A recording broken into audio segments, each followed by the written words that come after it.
Welcome back, everybody. This is Eric and Matt, and this is Life, Liberty, and the Pursuit, your beacon of freedom and the American way of life. Tune in every Friday for a new episode as we dive into the world of liberty and what makes our country great.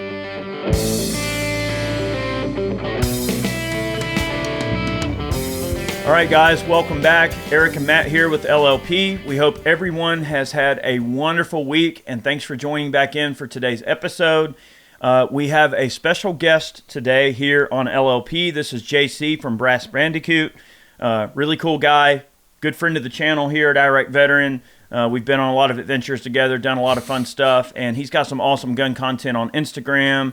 You got a TikTok page. Drop all your particulars, man. Yeah, there's the TikTok. Everything, pretty much everything is Brass Bandicoot or Brass Bandicoot Media. If you start out with Brass Bandicoot, you will end up on one of my pages. There's the Instagram, there's Facebook, and there's TikTok. TikTok doesn't really like me, but that's pretty normal for most of the people that do what we do. The most support that I could use would be over on YouTube, because the more people I get over there, the more that I'm going to be able to push more and make better content on there. So. Outstanding. Yes. Awesome, man. Well, thanks for joining us today. Of course. We are going to be discussing constitutional carry and kind of in the vein of the history of it, you know, where it's gotten us, and also to announce, I guess, Matt, why don't you talk about what happened yesterday here in Georgia? So, yeah, yesterday, Governor Kemp signed into law officially constitutional carry, something that we've been fighting for here for a very long time. And for some reason, it never made it out of the Georgia legislature.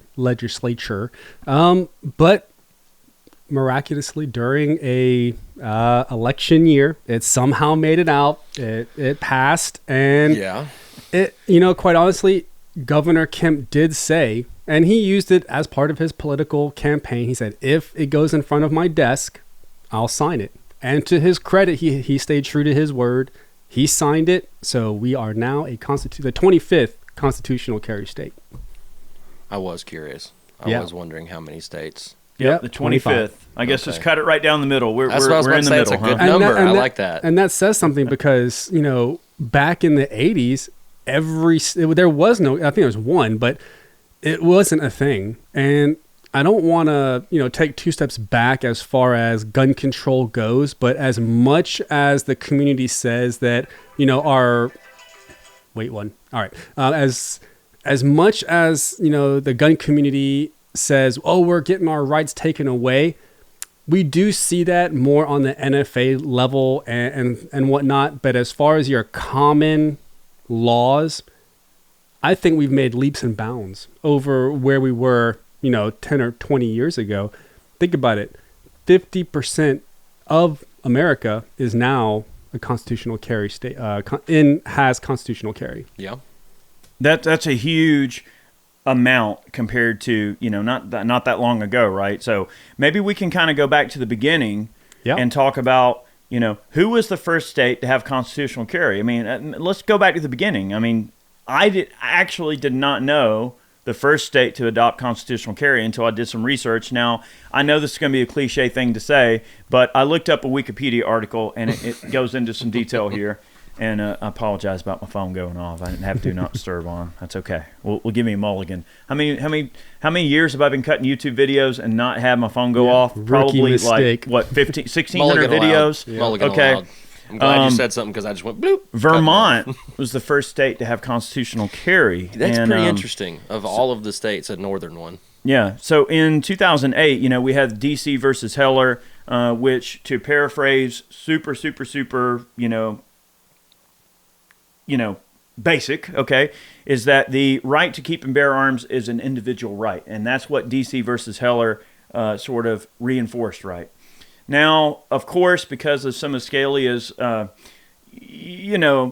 ideas that he put forth with that particular ruling, some of his dissertations on it, it leaves a little bit open because Scalia was like, well, reasonable restrictions and blah, blah, blah. Well, who gets to decide what's reasonable? So that's come back to haunt us. So DC versus Heller was a win, but maybe still not quite as much of a win as we wanted it to. But after 2008, it kind of opened up the floodgates for constitutional carry to be much more of a prevalent idea to get pushed across many more states in the United States. But let's go to, I want to talk about Vermont.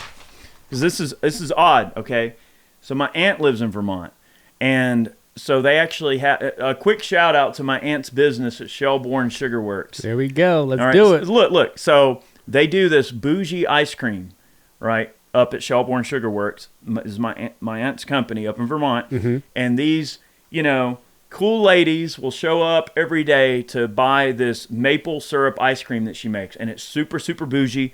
And get this. Sounds delicious. So the people from Ben & Jerry's came into her shop and was like, hey, we heard about this ice cream, we want to try it. And, of course, she let them try it. And the owner, now this is myth, the myth, the legend. But she, look, I believe my aunt when she says this. She was like, hey, the owner of Ben & Jerry's came in here and tasted my ice cream and passed it back and said, I can't make ice cream this good. Like, I cannot produce a product of this quality and mass produce it.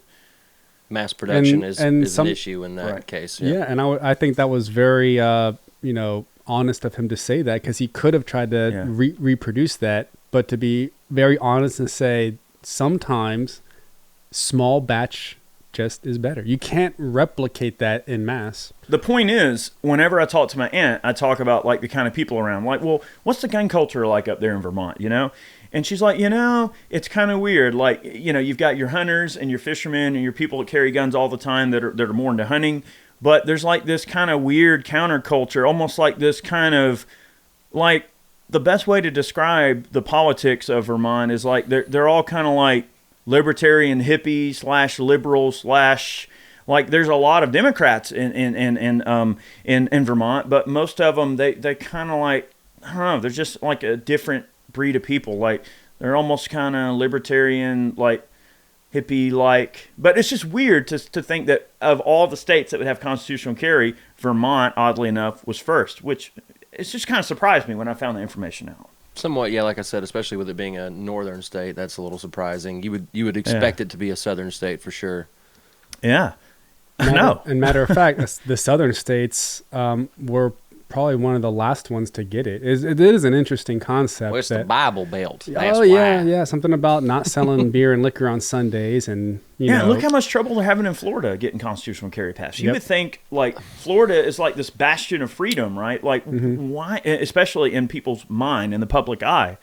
But it's like there's all these rhino Republicans in Florida that are keeping constitutional carry from gaining any movement. I mean, DeSantis has already expressed very, very good interest in signing constitutional carry into law in Florida, but yet it keeps dying on the floor. Well, when it comes to Florida, also, correct me if I'm wrong. Isn't binary triggers and like the new force reset triggers? Those are still illegal in Florida, are they not? They are. They are. So, I mean, you talk about it being like the epitome of freedom, kind of with guns, maybe not. But maybe not with firearms. Yeah. And there was a long time when like fireworks were outlawed in Florida. Yes. They wouldn't even allow. And there's a lot of places where they still are. There's hefty fines, for use on the beach or anything like that. But that's understandable because it's going to cause a lot of issues. You don't want to catch someone's house on fire or something. A lot of cleanup on those nice, pretty beaches too. That's true. Yeah, you don't want to keep the beaches all nasty. Yeah. All right, so I'm going to read from this Wikipedia article just directly. I know this might be a little bland and basic, but I just want to read this section because it just seems kind of interesting, right? So, all right, Vermont. The state of Vermont is a notable exception to the trend in concealed carry laws. According to its constitution, it is forbidden from regulating the carrying of firearms, either open or concealed. For this reason, Vermont became the first state to have permitless carry, also known as constitutional carry or Vermont carry. So that's their state constitution. However, Vermont's utter refusal to touch the subject of concealed carry regulation leaves its citizens without the ability to acquire a concealed carry permit in their home state. This causes problems for Vermonters traveling to states that recognize only resident carry permits and for Vermonters who would apply for non-resident permits in states that require proof of a resident concealed carry permit before they will consider issuing a non-resident permit. This could theoretically also cause problems under the Gun-Free Zones Acts of 1990, which through its 1,000-foot radius provision makes unlicensed carrying of firearms illegal under federal law in nearly every part of any city or town, although in practice, this act is rarely, if ever, enforced against persons who are either not on school property or committing some other crime. For these reasons, Every other state to adopt permitless carry has kept its permitting process in place. Okay. So it's not necessarily for the reasons we think it is as to why they are technically the first to adopt constitutional carry, because it was already ingrained in the constitution of their state. Yeah. Yep, and that's the unique thing that a lot of people, forget is that you have the federal constitution, and then every single state has their own individual constitution. So you'll see a lot of people, they're like, oh, you're violating my constitutional rights. We're like, well, which constitution? Because the state, if we're all going to scream states' rights, then you have to understand that state constitutions supersede federal constitutions in that state. Yes. So we can scream, foul all we want, but the first step would be to take it up with your state legislature, which Georgia did. It took like 10 years for it to pass, but I'm glad it did. Alabama's working on theirs. I think they have one coming up. Louisiana has one coming up. So it's right now it's 25, but I foresee it in the near future, a lot of states passing this, because, it doesn't really impact anybody except criminals to do that. So when you have the ability for everybody to carry that's not a prohibited person's, armed society is a polite society. And I think we've seen a few examples of where, if citizens had the ability without fear of repercussions of imprisonment to carry firearms, then a lot of these incidents that we see here, like the subway incident in New York or a lot of other places, would have been remedied rather quickly. Or at least there would have been an attempt. Yeah. And I think by taking that ability out of the, citizens' hands, it puts them in a severe disadvantage. I know here in Georgia, for the longest time, it was required to have at first it was a CCW permit, and then it turned into what Georgia called the firearms license. And that was just in general, so that you could it worked both ways. You could either purchase firearms at an expedited rate because you've already done the background check, and it also acted as your CCW permit. Which is really nice. Yep. And I would even say that, now that we have constitutional carry, it would still probably be wise to get that firearms license. One, as an enthusiast, it makes it significantly easier to purchase firearms. I mean, you can walk in, it acts as a if you're flying, we used to fly a lot, like a clear or a TSA pre-check or, any of those services, all you're doing is like you're expediting that process. Now, it is voluntary at that point. You're giving them that information. It's not being forced upon you. So you're giving them the ability to say, hey, this is not a prohibited person's. If they want to expedite the sales process, go ahead and do that. And it gives you the ability to cross state lines and have reciprocity with states that may give you trouble, like South Carolina, where they have completely different laws with how you can carry a firearm. I know we've talked about this in other episodes, Eric, but simply, if I'm going to visit my family in South Carolina and I'm traveling in my car, as soon as I cross the state line, I have to take my firearm and put it in the trunk or somewhere that's out of reach from your person while you're driving. But with the firearms permit, it does have reciprocity. I'm no longer bound to do that because I've said, hey, I'm not a prohibited person. I can go into South Carolina. They're going to honor that CCW permit as long as I have it. Now, that is where constitutional carry can come back to bite you, because some people won't read into that, and they're going to think, well, Georgia has constitutional carry. Most definitely. Yeah, I don't need a permit.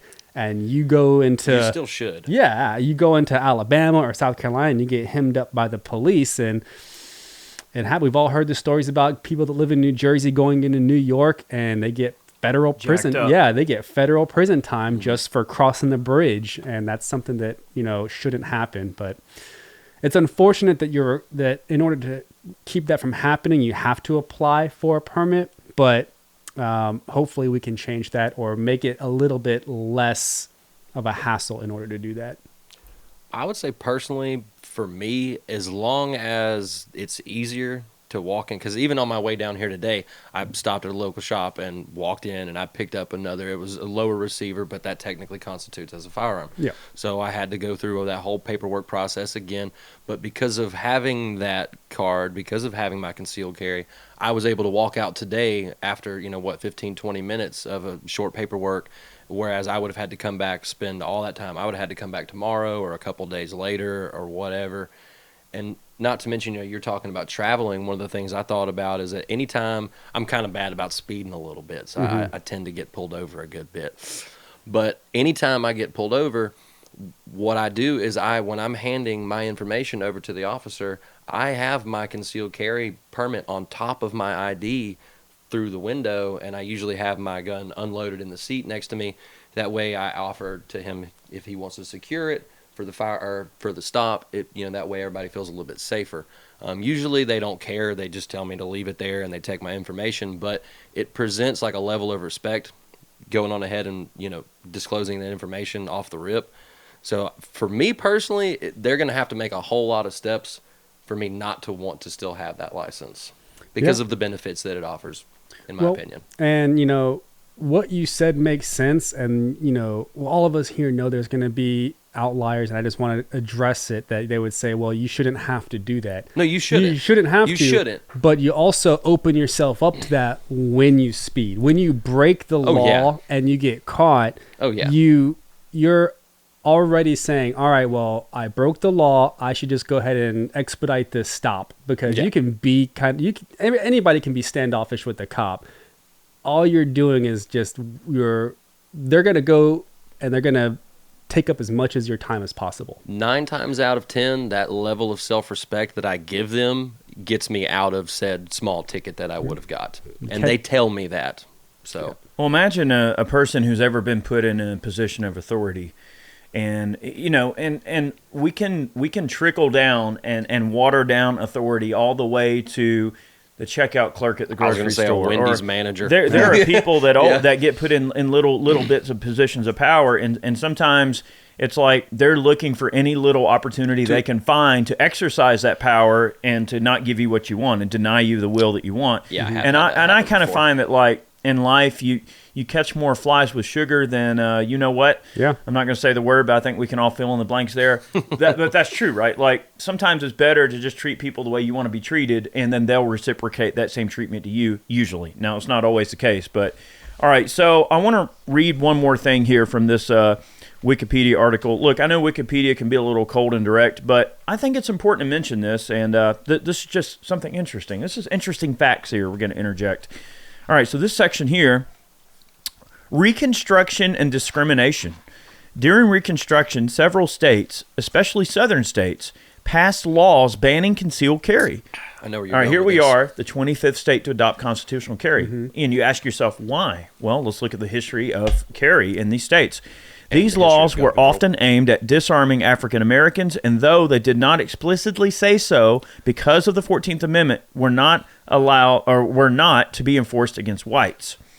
Now, this, before I dive further into this, I did not know that. Before I dive further into this, I want to mention that there are several Supreme Court cases that have reinforced the fact that, like, okay, polling taxes are illegal. You can't tax a right, essentially. Mayberry versus Madison. There's a few others. Harper versus Virginia. There's all these different Supreme Court cases that you can cite that basically mention that polling taxes are not legal and that you can't tax a right. There cannot be a financial barrier of entry associated with exercising a right, especially something like, your right to carry a gun or whatever. Now, the way they get around it is, well, Congress has the ability to levy taxes. Okay, sure.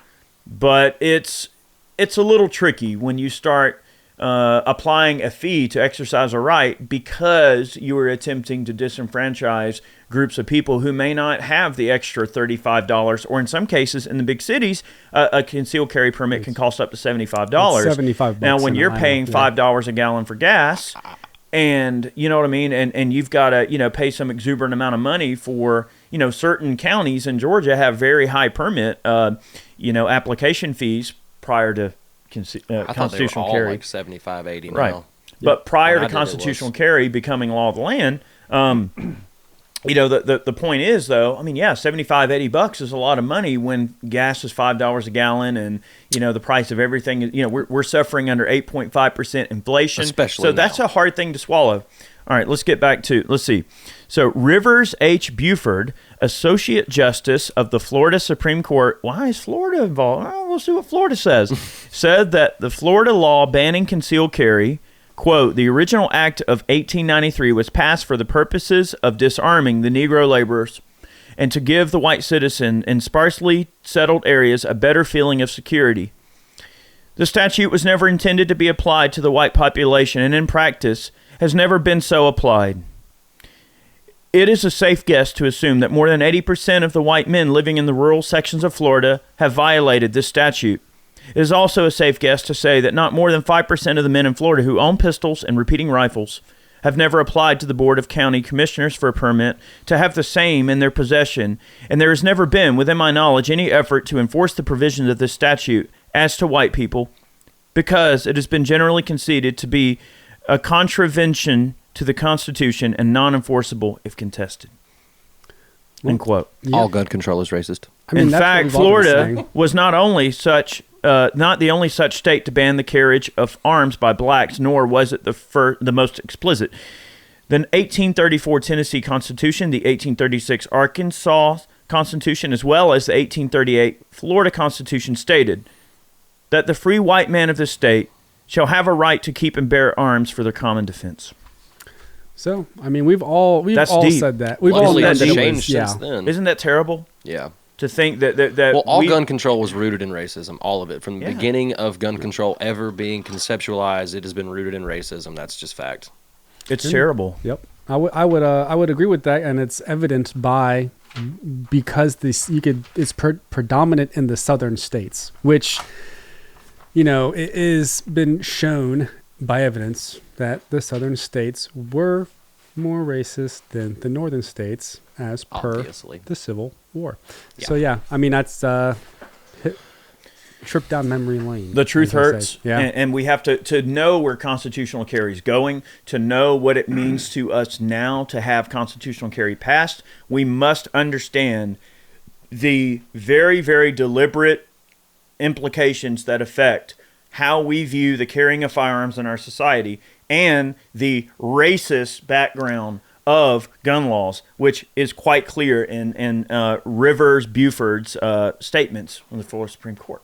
We can't ignore that. Like, we can't change history, but the way that we can right those wrongs is to change our laws so that all people can carry firearms no matter who they are. Now, of course, I mean, we've come a long way. I mean, obviously this is not 1893 anymore, but still, I mean, that's after the Civil War. Yeah. Right? So we ain't talking, just because, all right, Emancipation Proclamation got passed and the Civil War and all the results and everything of that, right, they were still not treated as equals for a very long time. No. It was not instant. It was not overnight. No. Okay, free, but only in name, not free in practice. And that's a terrible, terrible stain on this country and something we have to move forward. It is, right? And constitutional carry nationwide would be, I mean, if you look at it from that standpoint, just a really small little step towards true equality against, for everybody, really. It's a small little thing, but... Yeah. Well, you have to ask yourself why when Governor Kemp did his interview on signing constitutional carry, he explicitly said that you shouldn't need a permit to exercise your constitutional rights. So if that is the case and everybody feels the same way, you have to ask yourself, why did they try to politicize it so much? Because they're using our rights as a bargaining chip for, political gain. So everybody knows that it's a constitutional right. You can't, quote, tax a right. But they do because it costs $70 to apply per year. Every 5 years, because you apply for the for the permit. It's a 5-year permit. But then again, $70 might not be a lot. Okay, I agree. It's not a lot for most people. You still have to take time off work. Nowadays, it's becoming a lot more. They only do it. They only do it for certain hours. Okay, great. You have to pay for fingerprinting. That's a separate charge. It's $5 to get fingerprinted, right? Sometimes can be very tedious. Yeah, but also you have to drive down to the probate court. You have to pay for parking. Parking isn't free, so you pay for parking. $10. You take time off work. You know, they say 30 minutes, but travel time. So you're taking a normal person. You're taking the barrier to entry, and you're making it so hard for them to do it that most people don't do it. They just live and they roll the dice, and they hope that they can delegate that safety to somebody else. Now with constitutional carry, you don't have to worry about that. The only thing that you have to, I guess a lot of people have to be careful of, is when they're, again, traveling across state lines or being educated enough not to give guns away and doing their due diligence. Because if you give a gun as a gift, because under the impression that it's constitutional carry and that you can just, give it to somebody and then carry it, if they're a prohibited person, then you've already made a mistake, and then you have a prohibited person. And, I think that there should be a barrier of entry and a way for prohibited persons to regain that ability to carry, but they do have to actually make a concerted effort to do it. I believe everybody should be able to carry firearms, but you have to be able to prove that if you've made the mistake of I guess committing a felony, you have to. It's like any other punishment, man. You can't. If you're a kid and you make a mistake, you get punished. You have to earn. And I mean, being a parent, if my child does something that disappoints me, they have to earn that respect back. They have to prove to me that they can do and they can be better and they can improve. Just because you're an adult doesn't mean that you shouldn't have to do the same thing. I'm going to say something controversial. Go for it, man. I've got something on this, too. Yeah. I think you and I are probably on the same level. Okay. I'm going to say something controversial. I'm just going to go ahead and get it out there.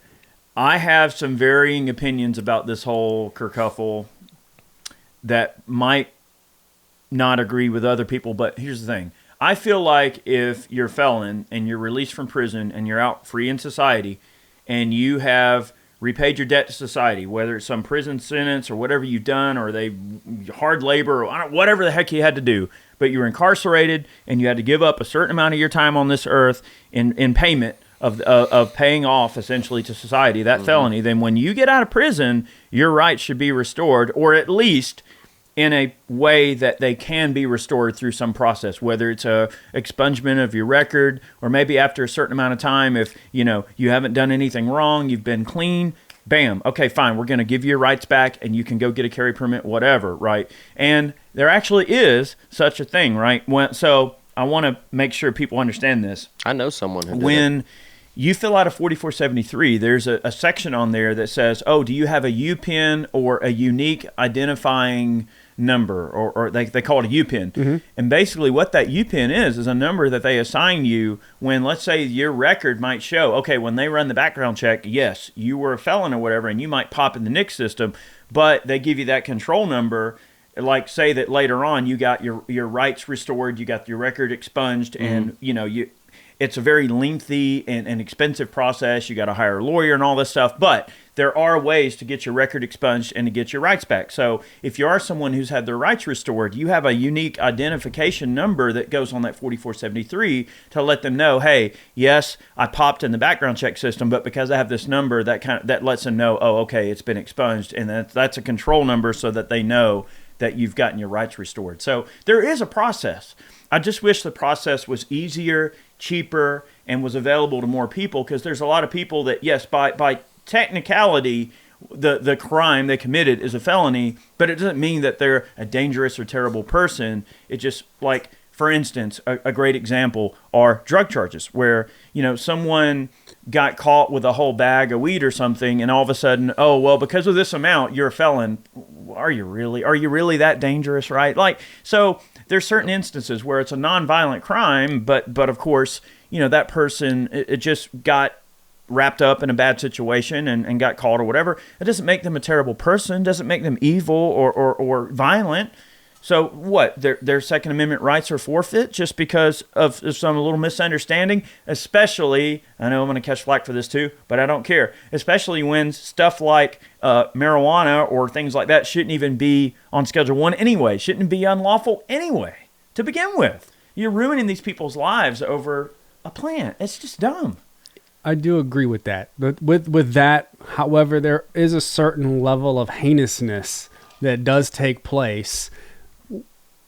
All right, but like I said, if someone's free enough to be in society, then they're free enough to own a gun. Well, if it's heinous and they went on a murder, death, kill spree and killed, 80 people or something, well, then, yeah, that person probably shouldn't be alive. Non-violent. Much less free, right? So they're... Right. Yeah, well, and then if you're looking at non-violent... That's my thing. I think I think if it's a non-violent felony, like what you're talking about with drug charges and stuff, I don't think anyone that gets a non-violent felony should lose their rights, period. Well, under that same mentality, I don't really care though... what it is. You can't... as long as it's not you can't say violence. Only this or only that. We would have to do complete reform and say, hey, even with a violent offender, there might be a pathway. And I'm fine with that if you said, hey, you did 10 years in prison. That was literally what I wrote down. I think 10 years of no other infractions, any type of violence occurring, then someone who may have even been previously violent could be allowed to apply. Step back into that. That was the beginning. Yeah. That was the beginning of my statement. Yes. Now, if you did 10 years in prison, unfortunately, prison, as much as everybody likes to think, and guys, I've never been to prison. I know guys that have been in prison. I've spoken with them, and I've talked to them about their experiences. Prison is not the reform that you think it is while they're inside. You actually, you learn a different lifestyle. So how is it that you come out of being in prison for 10 years in an environment where it's kill or be killed? Because you're not a non-violent at that point. You were a violent offender. They put you into like the worst of the worst. It's not like they segregate based on, okay, these people are violent and these people aren't. You're in there. So the pathway would be, all right, you did 10 years in prison. All right. So what happens when you get out? You get out, right? A lot of people end up institutionalized mentally. Or they go back. So how about this? If you said, all right, well, you reformed, let's do 5 years of probation. And if you get through 5 years of probation and you're a model citizen and you've shown to us as a community, because you have to live in the community, that you are, you're A-okay, you learned your lesson, great. There's a path to, getting 100% of your rights restored, because there's only a couple of rights that you lose when you come out of prison as a felon. One of them is to vote, and one of them is the right to bear arms. Mm-hmm. Those are the two rights you lose. Everything else is the same. There's nothing that you can't do as a convicted felon, except for those two things that you couldn't do if you never went to prison. Up to and including repeating the very same thing that got you in jail in the first place. Correct. So if you can prove, and this is just me spitballing, but in my mind, this would be the practical way to do it. Prove yourself for 5 years that you can stay out of trouble, that you can be a model citizen, or you can integrate back into society. And maybe there's no charge. There's no money grab. There's no lawyers involved to make money, because anytime you do that, they're going to elongate the process. What should be a couple of weeks is going to turn into a couple of months, and it's going to turn into $10,000. So think about when you have a DUI. Everybody knows, I've never had a DUI, but we all know the price for a DUI is $10,000. So you lose your license. I paid way more than that. Well, I'm just saying in general, it starts at 10. I deserved it. Yeah, it starts at 10 grand. Think about it. You lose the ability to drive. You lose your license, your car, your insurance, your job, and you have to pay $10,000. And by proxy, because you can't drive, you can't work, you can't travel. Exactly. Well, technically, I didn't lose any of those things, but that's because I paid so much money. Right. But if you don't have that money, that's what happens. It's like this self-fulfilling prophecy of like, hey, you broke the law, but now you're down to the bottom of the barrel and you're scraping to get by. For the next 3 years, 6 years of my life after that, actually. It's rough. Yeah, now imagine coming out of prison for 10 years and not being able to integrate into society. So I believe that everybody should have the ability to regain 100% of their rights, but you have to earn it. There needs to be a path. And there should be no money attached to it. You shouldn't have to pay to get your rights back. No. Prove yourself, and boom. That's fair. Fill the paperwork out. You're good. If not, you're going to wind back up in prison. Then that just proves that you shouldn't have had a firearm in the first place. Yeah, exactly. One thing I want to mention quickly, and I don't want to spend a lot of time on this, but it's kind of related to this conversation, and I like where the conversation's going. I have of course. A point that I want to bring up too. Absolutely. One quick point is that one of the things that we have that is an absolute scourge on society as well are private prisons. Yes. Right? Privately owned prisons is a huge business, right? Everyone's pocket gets padded all along the way. They're so there's disgusting. a financial incentive, right, for police to arrest people for these little petty crimes and to put them through the system, and of course everyone along the course of the system, right? All right, so the judge saying, well, you got to go to this certain counseling for the DUI, and you got to go take this class and that class. Who do you think owns the classes? Yeah. Right? Like it's an entire system that is set up to monetize the incarceration of people. Mm-hmm. And then when you mix that with private prisons, they do all kind of crazy things. Like they may say, well, this meal technically only costs us like $8 to feed the inmate, and we're going to charge the taxpayers like $100, right? So that they charge exuberant sums of money for services and goods, and it's pretty crazy the practices that are in place. And of course, the wardens and all the people in charge and like the review boards for like parole and things like that, do you think they want to let you out of that money-making machine of theirs? No, they want to keep you there because every minute that you're incarcerated, you're making them piles of money. Oh, yeah. What was your point, JC? Well, on that, the DUI that I had when I was a teenager, actually, the judge, he owned the probation company. God. So that's not crooked. That's a very interesting That's not morally ambiguous and I remember at all. I remember the woman who actually got in trouble because she kept violating me over missing like $20. No, are we talking violating she you? Violated like, you, bro? She violated? She was violating me. She was violating his sexiness. Was she a looker? She wasn't bad. I'm gonna be honest. She wasn't bad, but she was bring the hammer down on you. Go, but man. She would trip me up and take me back to court over, like, every month I had to pay like $140. Say I paid $120. She would violate me for that and try to take me to court over it. And eventually that judge ended up putting someone else, like assigning me to someone else. And afterwards I was in that same office, and I noticed in that same office that my previous probation officer had an award on the wall for getting 140% income for the period. God. So she was like, it was like 120, 140%. She was bringing in way more than what she was actually supposed to. So that's, well, I'm telling you, it's a racket, they're not man. supposed It's a to be racket. bringing in anything. That's the weird thing. but my point that I actually wanted to bring up concerning what we're talking about, and I'm surprised it hasn't been brought up yet because it's a huge talking point about this, is let's think about the city of Kennesaw and how they've always had the law that every house should have a gun in it. Yeah. Kennesaw has one of the lowest crime rates in the entire state. So let's think about crime rate drop when states do constitutional carry. There has to be a significant one. We've seen it.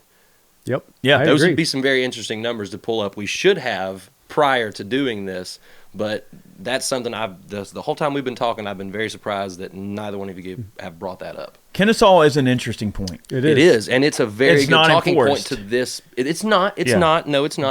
But the fact that it's just there, But it's they're- like if you put up a sign outside of a business that says They've had- every person here is armed, do you think they're going to mess with that business? No. I'm not sure if I'm right, but I think that they've only had 3 homicides in the last 7 to 10 years or something like that. I know it's an extremely it's a crazy number. Kennesaw versus Atlanta. is a college town. Yes, it is. And I like that area. I've traveled through Kennesaw quite often. I like that area up there. Everybody's always been It pretty just sets a respectful. I've precedence. never really had an issue in Kennesaw. You don't want to just walk up to somebody at a gas station. Like, criminals not just going to wander up to you at a gas station and try to rob you when they know that everyone should be ordinated to have a gun in that city. And if Yeah, you're they don't talking know who about a has one and state- who doesn't. And if you're talking about an entire state that is now constitutional carry, you've got a lot more people carrying guns around. A lot. Oh, yeah. For sure. So True. I And just that wanted to... brings up what you said, a polite society. An Armed armed society is society a is polite polite. society, Yep. so that kind of circles back, Jen Psaki style. So, I mean, I just wanted to bring up, I think it's absolutely heinous that, the way the system is set up in that everything is monetized. So, Yeah. every, probation is monetized, parole is monetized. Yeah. And what happens if you can't pay? You go back to jail. They tried to put me back in. Bail is monetized. I don't think we should have that. As far as having to pay to get out of jail. If the judge says that you're able to get out of jail on your own recognition or recognizance, then you get out. But if he thinks that crime doesn't warrant that, then you stay in. It's a very binary decision. It's either the crime was either bad enough for you to stay in jail to your court date, or no, this was a minor drug infraction, and we're not going to keep this guy to or suck just up. a minor infraction. A minor. Period. Okay, let's back up. Minor infraction. We're not going to keep you in jail to your court date without being charged and cause taxpayers to pay and foot the bill.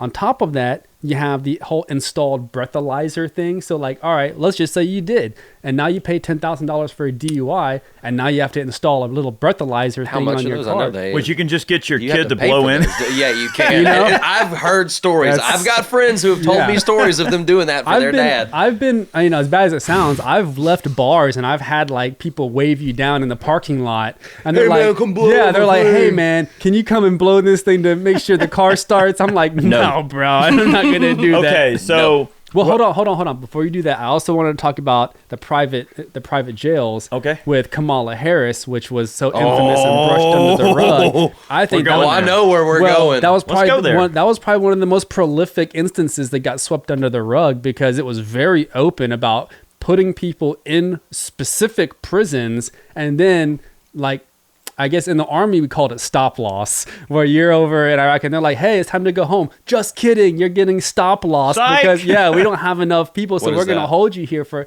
So in the beginning of the Iraq war, there was not enough troops. All right. Okay. So what they would do is, if you were about to go, if you were redeploying back home at the end of your tour, you've already done a year. You did like over 365 days, probably like 400 days. If you had a plus 3 months of train up. Yeah. Plus 3 months of train up. If you had a critical MOS, which is like anything like a door kicker, infantry, EOD, guys that they needed, they would stop loss you. And they would go through and say, hey, the rest of your unit is leaving, but you got chosen for stop loss. Oh. And you had to stay there until they had enough troops to. So it's basically that. Now I'm not going to say that you didn't get paid well over there, because you got, everything was tax free. Your paycheck was tax free up until I think like $90,000 or something. Which as an E4 earned. We weren't getting paid that much anyways. No, but I mean, if that's the least they could do is give you stuff tax free. At that point, you're putting your life on the line. So basically, Kamala Harris stop lost these prisoners. They're supposed to get out because they're too profitable. Yeah, she said, "Hey, we're making money off you. We're stop lossing you, and we're going to have you go fight forest fires on the forest fire." So not only did they get stop loss, they got shipped out to the wildfires, and you had prisoners running around trying to put out fires. So I'd have been running around trying to escape. The amount of corruption in the private prison industry. And I know you want to get to that, but I don't know if you guys know Bob Barker from The Price is Right. Yeah. He ran all of the prison soaps. Don't ruin Bob for me. Yes, man. Like, I spent a lot of time. Okay. No. When I was younger, I spent a lot of time in like juvenile hall and like boot camps and stuff. I was a really bad kid. I was when I was a teenager and too. every time you would go into those like facilities and like you took showers, everything was Bob Barker. Bob Barker soap, Bob Barker toothpaste, Bob Barker everything. Dude had a racket on the prison system, supplying the prison system with all their soaps and toothbrushes and toothpaste. So see, Martha Stewart. You figure it would be Johnson & Johnson. She really missed a very volatile opportunity when she was in prison to kind of like chat up some business. Like, hey, y'all need to have Martha Stewart stuff in this prison. Like, look, I can give you guys a discount. Yeah, exactly. Like, you got the queen right here. We can do friend rates, guys. All right, I want to just articulate a couple of things real quick. So this little section here in the Wikipedia article, getting back now, look, barring the hypocrisy of our justice system, we'll get back into further hypocrisy. Like, why is it like hypocrisy begets hypocrisy, and it just keeps going, right? So, in this little section here, it's kind of interesting. Concealed carry licensing waive from 1976 to 1996. And I'm not going to get into a ton of detail, but I just want to explain to our listeners and or viewers. Some of you are here on YouTube. Some of you are on our podcast forums checking us out. The difference between the different types of permitting systems.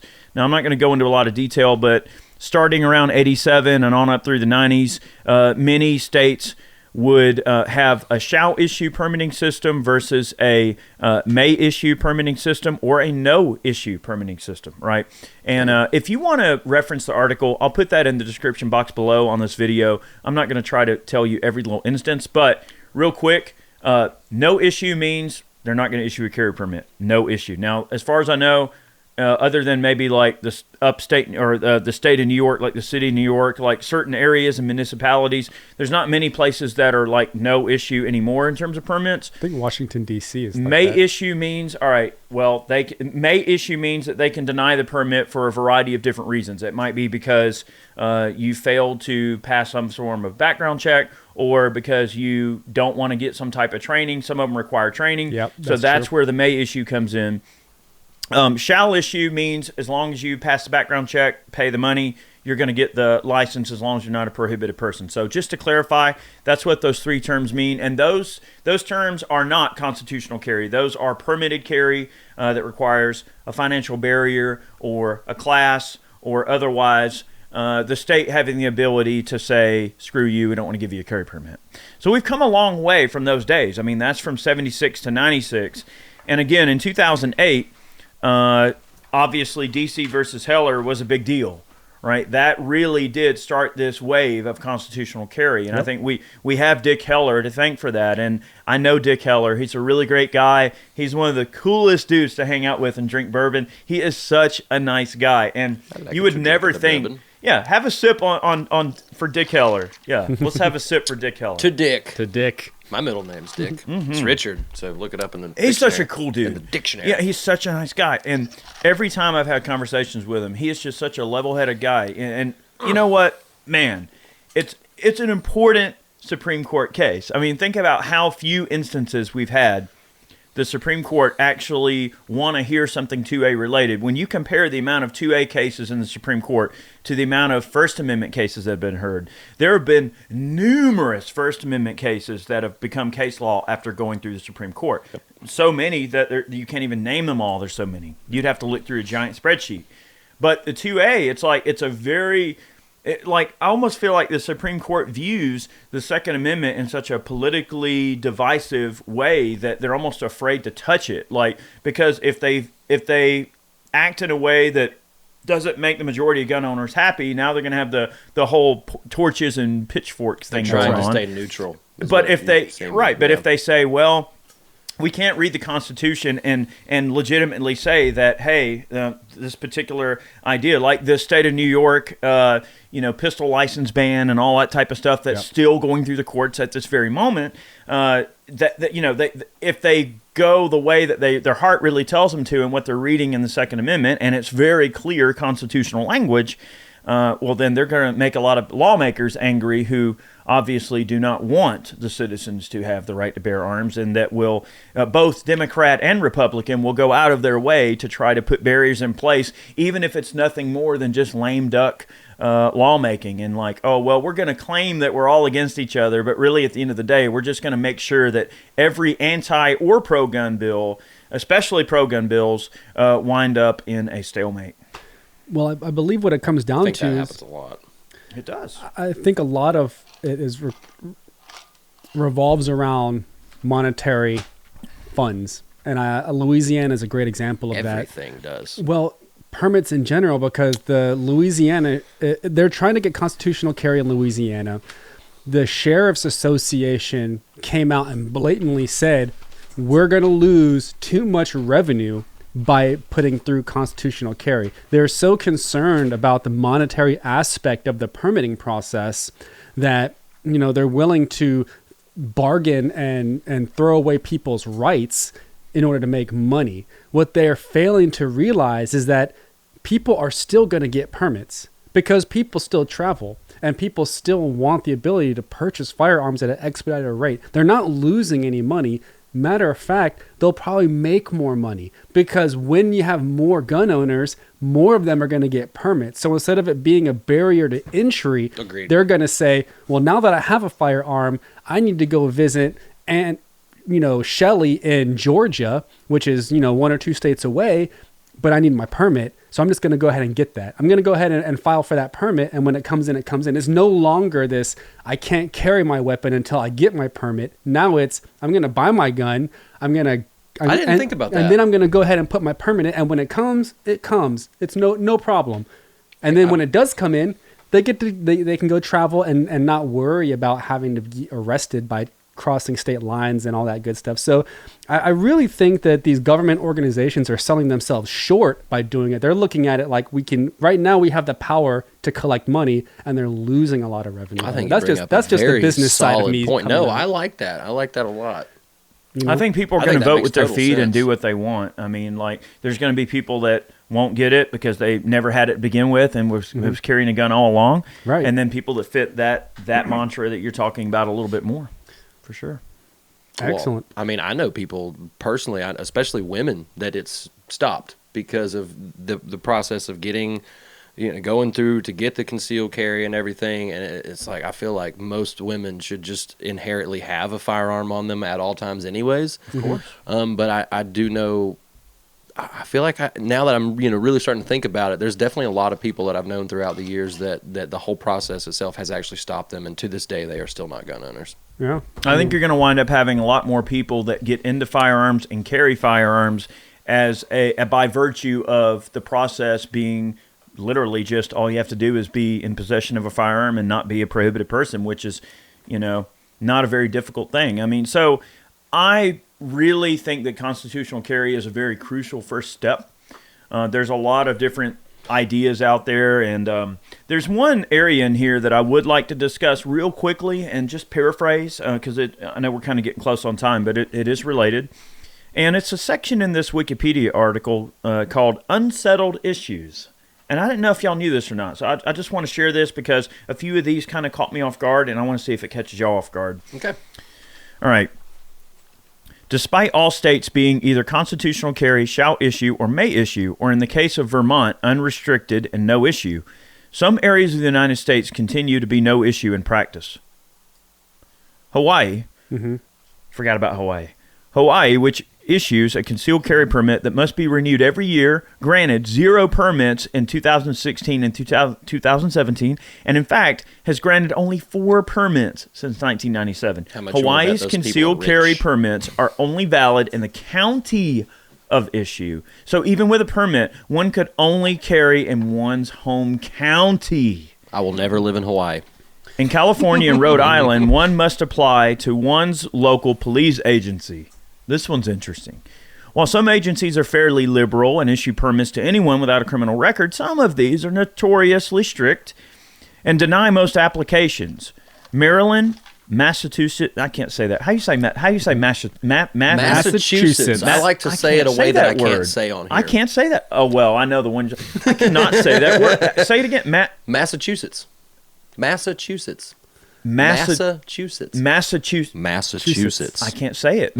Massachusetts. Hooked on phonics. Massachusetts. Yes. That's it. Massachusetts. You got it right. Okay, I got it. Okay, so Maryland, Massachusetts, New Jersey, New York, and New York City are may-issue jurisdictions that are also known to be restrictive and arbitrary in their issuance. And that's why, of course, there's nothing else to talk about there, but that's what leads us up to throw it down the ground. The state of New York pistol ban and that whole Supreme Court case that's now still kind of stewing. So that's kind of where that's going to lead. And then if that goes the way that we think it's going to go towards the effect of gun owners, I think we're going to see some real movement in some of these more anti-gun states where they're going to be kind of bound by, the law of the land a little more. So it'll be interesting to see for sure. If we hold them accountable, it'll be a little bit easier. Well, I have a certain feeling about Hawaii. Yes, I believe that we brought Hawaii in as one of our 50 states. I'm not sure. Want us there. I'm not. They don't want us there. No, 2, they don't. They don't like us. 2, Hawaii was its own kingdom. We kind of did that by force. Yes. All right, we're not. They have a right, in my opinion, to want to keep us out. I'm not dancing around that. So yes, they are one of the states of the United States of America, but I mean, quite honestly, if they wanted, they should be able to operate independently, and they do operate for the most part independently. it's safe to compare them somewhat to like native land here in the States. And I mean, what we did in that instance was a travesty as well.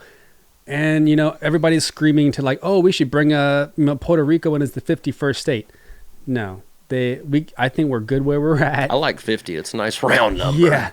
I mean, if we wanted to annex Hawaii, I guarantee you, if we gave them the option and said, hey, you guys can become your kingdom again or whatever. Absolutely. I don't know if that was just something America wanted as, we wanted more landmass, or it might be like, if we don't do it, somebody else will, and we don't strategic. We don't want somebody else to grab that and it be so close to us or whatever. But I don't agree with their inability to issue permits or not having constitutional carry, not having firearms permits. But at the same time, I don't live in Hawaii. They have their own lifestyle over there, and it's literally islands, so they can act like an island if they want, and that includes their laws. And if the people that live there want it to change in some meaningful way, then that's something they can push for. They can affect change on their own island much easier than we can here in Georgia fighting for them. They can fight. I mean, to try to fight somebody's fight for them is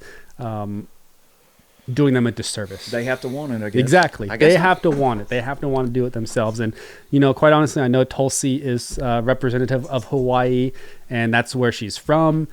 That's going to be your path of least resistance to like passing anything. Now, she is staunchly anti-gun. Outside of that, I like her. I think she has some really good ideas outside of her anti-gun sentiment. A lot of people like that. Which is interesting because she is in the Army, or she's an Army reservist or whatever. So she knows firearms. She understands that with proper practice and proficiency, it's not a bad thing. So I don't know quite where this sentiment is coming from. It's not like, I don't have the exact numbers, but I wouldn't imagine that Hawaii has a super high gun crime rate based on the fact that they don't issue firearms permits. So, yeah. It's weird to think about, I mean, like, I think that Tulsi Gabbard is a very principled woman, and I don't agree with her on guns, obviously, but I almost feel like her position on guns is a position that she's forced to take more than what for her people more so than it really is her real position. I mean, she seems like a pretty logical person. Now, I'm not going to beat that old drum or anything like that, but there are a lot of people like that kind of cross some different lines in ways that maybe haven't always been expected. And, if you don't think about her policies on guns and just look at the things that she says and the sentiments behind what she says and the way she says things, she's actually a pretty principled person as far as I can tell. And, all of her messages are always about positivity and trying to bring people together. And gosh, the world could use more of that. Yeah, I mean, we can all agree there, right? Yeah. That we should all work towards some common goal. I mean, she's always been pretty good about being the humanitarian in terms of like, hey, all this divisive crap. Like, she's not afraid to call both sides out, and that's pretty refreshing. That's important, though. That's refreshing. Yeah, that's important because both sides do have their issues of. I can't, for lack of better words, I can't really put it into words that I can say. That's right. No. Well, yeah. But I think the writing's on the wall. Bull crap. What I did want to mention and what I want to talk about before we run out of time is the may issue states that require training. So there are a few states that you can apply for a permit and you have to pass a state level, shooting test. I'm sure that's a joke of a test. I mean, actually, Massachusetts. Their test. Go ahead and brag about being able to pronounce that word. I said it's their test time. Their test is pretty hard. I think you have to hit like a 50-yard target with the pistol. Well, and that's why they don't give out any damn. Like that's why nobody gets it because they're from what I hear, it's like you have to hit like 5 shots center mass at 50 yards. I was like, what? I'm a pretty good shot, but unless I've got a red dot, I don't know if I'm doing that. And it's almost like you have to take in a duty pistol because you ain't doing that with like a shield or like I'd like to see somebody do that with an LCP. Yeah, with like no bodyguards, no LCPs. The 43X that I carry. No 43s. Nope. Yeah. You're gonna have to pull like a full long boy. Now, I've hit 50, but I could not. The other day, I did a video on Brandy's Beretta Model 84. Yeah, and that's a little 380 single stack. and I was smoking that gong at 50 yards. I'm talking an 8-incher. What's a 380 though? But imagine that's someone that's been shooting their entire life. That's true. Now imagine someone that's like, you're a really good shot. I am me, y'all. Yeah, I'm just saying. You could do it holding the gun upside down with. That's what I was literally about to say. Yeah, I was about to bring that up. That is crazy too. though. I didn't know it was quite that involved. Yeah, it's pretty I've in-depth, heard that. Yeah, but I didn't know that it was them. I've heard that regarding maybe it was them, but I've definitely heard that 5-shot center mass at 50 yards before. Now, if I'm wrong, guys, please correct me in the comments and roast me. Please. Do it. Roast him. Well, speaking of comments, I think we are getting close to concluding today's podcast. We're right at about an hour on this episode. I think the conversation went in some interesting directions. I didn't expect to talk about the drug war and incarceration, but I think that's a crucial kind of part of the conversation. Yeah, it all goes hand in hand. Well, it does go hand in hand, especially when it comes down to the monetization of these types of things. Yep, that's right. Follow the money. Yeah, I agree. I mean, the truth will set you free. If you follow the money, you'll find the corruption. Yep, absolutely. JC, thanks for hanging out with us today. Yes, dude. Thank you guys for having me. I definitely appreciate it. Anytime. All right, man. Well, we're going to have you back because we're recording more podcasts today, so I'm going to have you on another episode. So if you haven't got enough, you'll see JC on one of our future episodes as well. Big thanks to everybody that follows us. Make sure that you tune in each week. We try to post every week. Sometimes we have to take a little time off because we've got a lot going on. But I really appreciate all the folks that support us. Make sure you go over and leave us a good review on Apple Podcasts, Spotify, Stitcher. I mean, we're on all those different podcast servers. If you're here on YouTube, make sure to drop us a good like. Make sure you subscribe. Click that notification bell so you get every piece of content. Smash it. Hit the button. Smash like. Break the algorithm. Matt's in one heck of a mood today, isn't he? Yeah. But in all seriousness, yes, the algorithm is a pain. Got to do it. Help the homies out with all them. Right. With all the smashy smash. And go over and smash the subscribe button over on Brass Bandicoot. Yeah, you can do that too. I'd appreciate that. And if you don't like this video right here might be what you're looking for. Right here. All right, y'all. Have a good one. Have a good week. We'll see you next time. Bye. Thanks for listening to Life, Liberty, and Pursuit. If you enjoyed the show, be sure to subscribe on Apple Podcasts, Spotify, and anywhere else podcasts are found. Be sure to leave us a 5-star review. We'd really appreciate that. You can support us over on Ballistic Ink by picking yourself up some merch. And remember, guys, dangerous freedom. Have a good one.